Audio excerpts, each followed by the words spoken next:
Hey, I'm Jim Barry, and welcome once again to Miami Life, the show that peels back the layers on the important topics and intriguing people here in South Florida. Well, come November, the state of Florida will be front and center on the polarizing topic of abortion. Amendment 4 gives voters a chance to enshrine abortion rights in the state constitution. But to pass, it will need 60% of voters to choose yes. Politicking on both sides of this issue already underway. Our Pastrana takes a closer look.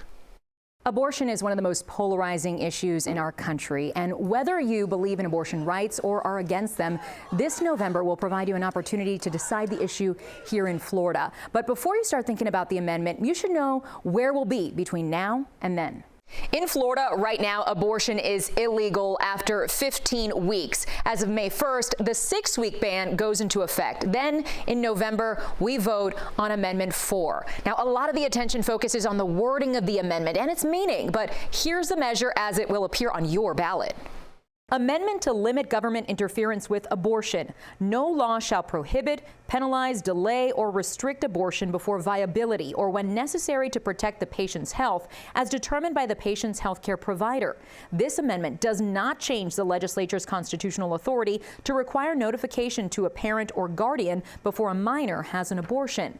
Governor Ron DeSantis called the amendment radical and then said this just days after its approval to be on the ballot. The abortion is like a California abortion, overrides our parental consent laws, very, very extreme in a number of different ways. The governor's theme is one carried out by other Republicans in the state legislature. This amendment goes far, far beyond where most Floridians would land on the issue and is extreme in its scope. Yes, you can expect there to be campaigning on this issue and questions about messaging. That's something I asked our Jim DeFede about. So, Jim, what are you already hearing about the messaging surrounding this ballot amendment? So on the Republican side, it's clear that this is going to be a campaign that's largely going to be about fear. They are going to try to paint this as the most radical and extreme measure as possible. And, you know, even though the facts don't necessarily support that, I think that is the type of campaign that they are going to be running. And Jim, what's the one thing that voters should be keeping in mind throughout this 2024 campaign season as it relates to the abortion issue specifically? Look, Lauren, I think really when it comes down to it, this amendment isn't very complicated to think about. You can basically decide, do you want to go back to the way things were when Roe was still law of the land? Basically, do you want to go back to a 24-week cutoff period for abortion? That's what this is. If you support a 24-week cutoff period for abortion, then you should vote yes on the amendment. If you don't, then vote no.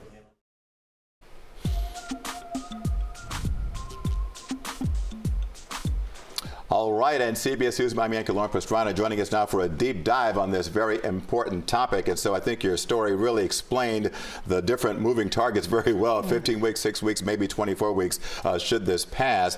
But if it fails, then where would a woman in Florida have to go to legally get an abortion?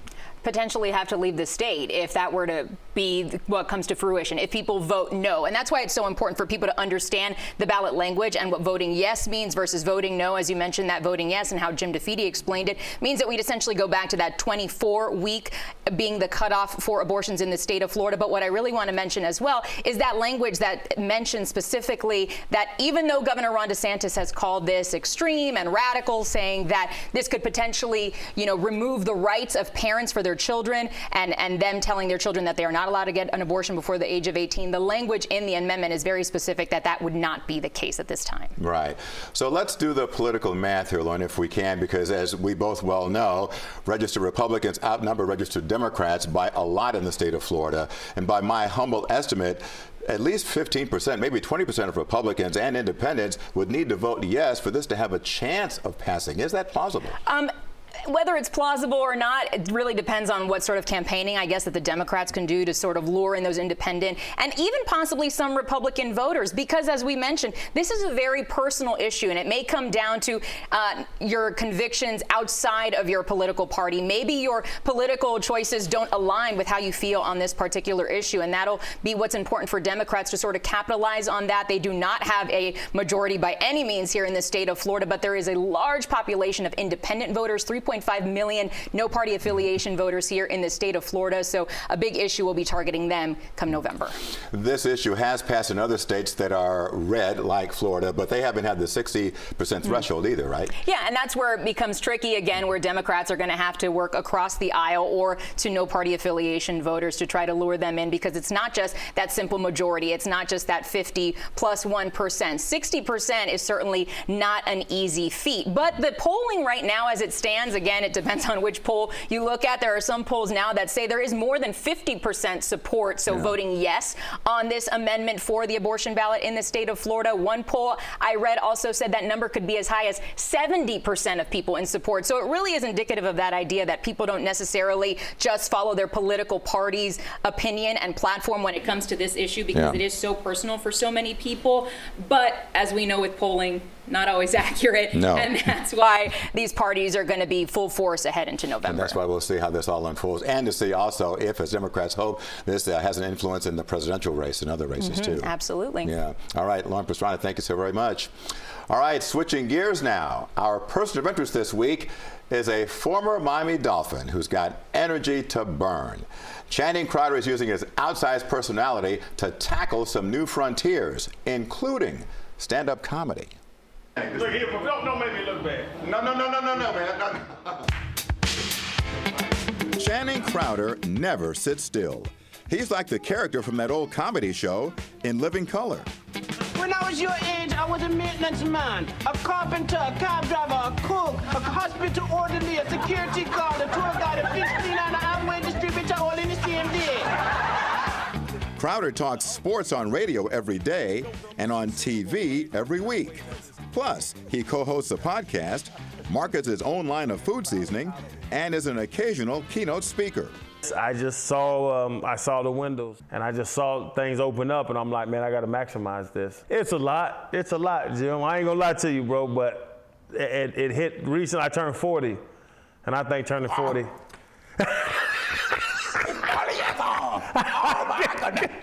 But this former Miami Dolphins' most ambitious project might be his foray into stand-up comedy. Some of it centers around his 6-year NFL career. Y'all don't go nowhere. When he talked trash on the field. But anything I think that I can say to get under somebody's skin, I would say it. And I make it up 2 weeks before. Your dad, your sister had syphilis. I surprised Crowder before he went on stage recently at the Dania Beach Improv. Backstage with him was his wife, Asia, who wrote some of his jokes. Crowder now studies comedy the way he once studied game film. I learned there's always an end of a laugh. That's my biggest thing I've learned from doing this, is when you can kill it. Punchline, boom. Right.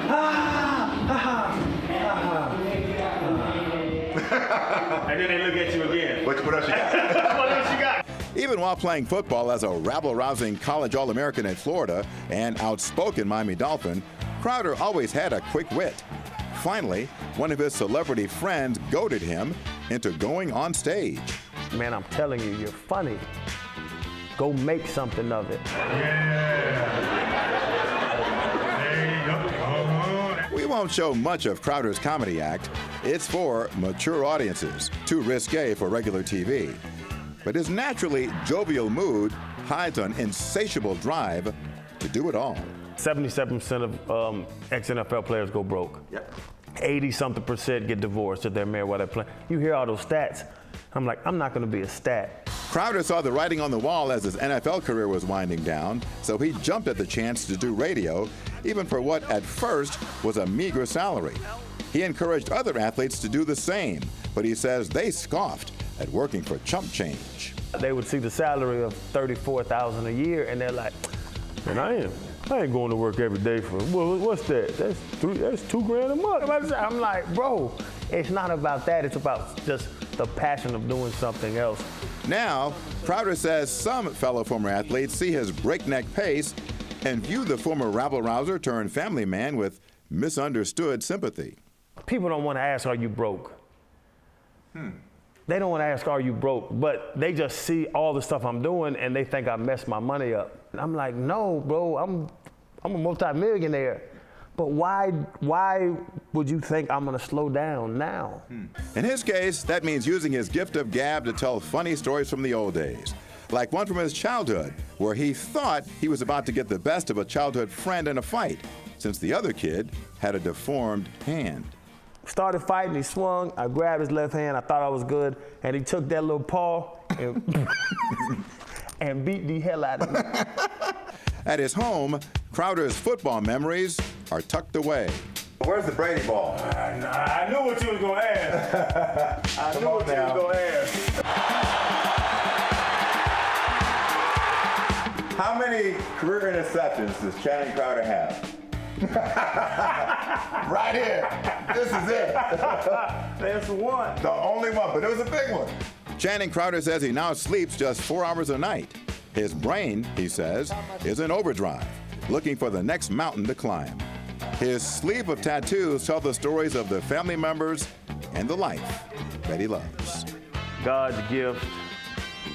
Wait, God's gift? God's gift. Your God's gift? To the world.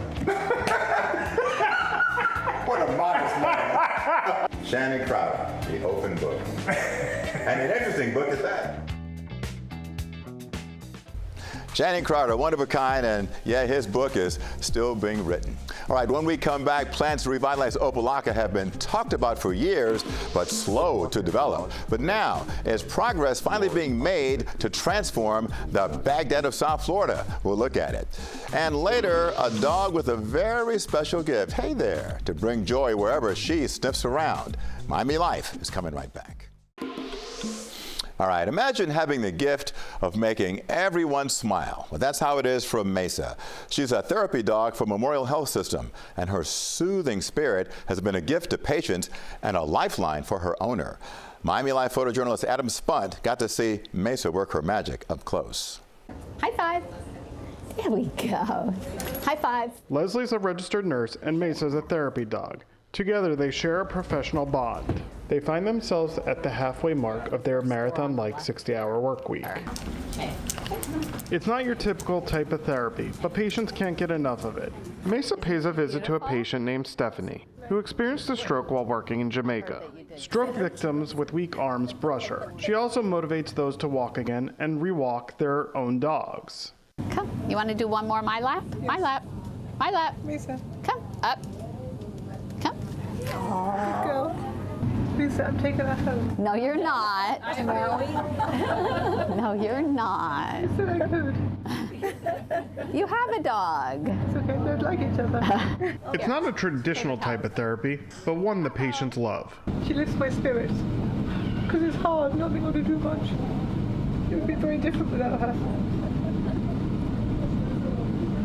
Every place you go should have one. Having Mesa do this, I know that Mesa and I both make a difference in our patients' lives every day. Yes, you do. While a treat for the patients, it's not so bad for Mesa either. Mesa is not alone. She is one of 6 dogs in the Memorial Health System. While uplifting the spirits of patients, Leslie and Mesa also bring smiles to the hospital staff. And Leslie says everyone has a similar reaction. It's Mesa! Everybody loves her. They're so happy. Look, look. When Mesa comes into my office, my day just gets so much brighter. She just irradiates all this love. After 5 years of working side by side, Leslie and Mesa share not just their workplace, but also their living space. When they head home, Mesa even claims the front seat. Sit. Mesa's been out of the house for at least 12 hours during the day, so we're both pretty tired when we get home. Mesa's work doesn't end when she gets home. My husband passed away unexpectedly 9 months ago, and Mesa has been by my side the entire time. She was with me in the hospital with him, and she's gotten me through a lot. And I really don't know how I would have done it without her. After enjoying a few more treats, Mesa and Leslie settle in to relax, gearing up for another fulfilling day at work. Very nice. Thank you, Mesa. Thank you, Adam Spunt, for bringing us Mesa's story. All right, still to come on Miami Life, we visit one of the most distinctive communities in Miami-Dade County. Opa-locka has the largest collection of Moorish architectural design buildings in the United States. Plans are in motion to remake Opa-locka. We'll show you what is in the works and what it means for some of those historic buildings.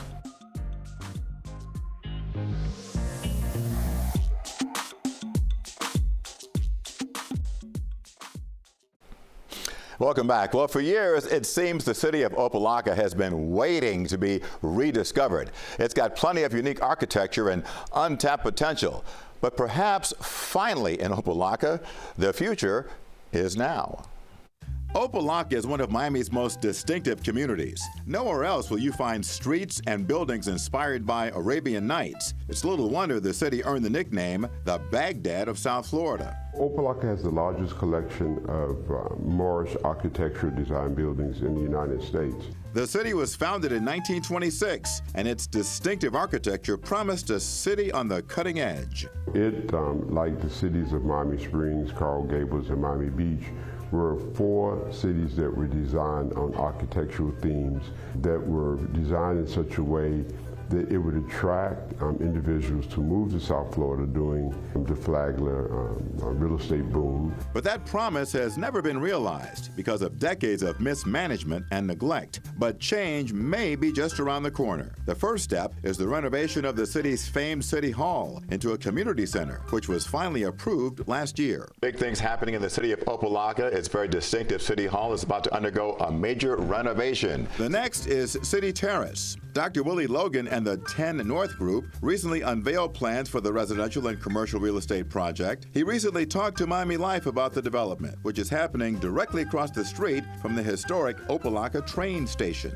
Plans to have up to 1,000 units of mixed income housing, starting with a senior citizen and then a affordable workforce housing development with mixed use, commercial, retail services, as well as community space on the first floor of 4 different towers. The long-awaited Tri-Rail extension to downtown Miami is part of the plan to reverse Opa-locka's fortunes. Along with rail services, the Opa-locka airport, and the relatively affordable land makes the city attractive to outside investors. Companies like Amazon have taken note. The retail giant has a massive fulfillment center here providing lots of jobs. But as the first phase of redevelopment gets underway, there are concerns. Namely, how do you accommodate a building boom without bulldozing the character and flavor of the neighborhood? That bridge between the businesses that benefit and occupy from the airport, which stands mostly within the city boundaries but no city jurisdiction, have an absolute responsibility, moral, ethical, to step up and to support both the preservation of the things that are important to the city, but also the kids that one day may be their employees. The reality is that it's easier said than done in a city like Opa-locka, which is not as affluent as other Miami communities. It's easy to do in Coral Gables, where the average income may be, 250% above median income. It's a lot more difficult to do when not only the income is below median income, but the properties are valued, so you can't go out and borrow the money. Logan has deep ties to Opa-locka. He was mayor of the city back in the early 1980s. He can tell you all about the history of the distinctive buildings around town. The building here, also known as the Harry Hurt Building, is one of the most important historical structures within the city of Opa-locka. It was a hotel at one point in time, but it was always a very important land spot because it was the entrance into downtown Opa-locka, just 3 blocks from the historical City Hall. Logan is also optimistic about what Opa-locka's future can be because he understands what it once was supposed to be. It was built with a sense of being a neighborhood where people could have a lifestyle and experience without having ever to leave their neighborhood. They do a very cool event every year in Opa-locka called the Art of Transformation, and as we see, maybe the transformation of Opa-locka is well underway. More Miami Life in a moment.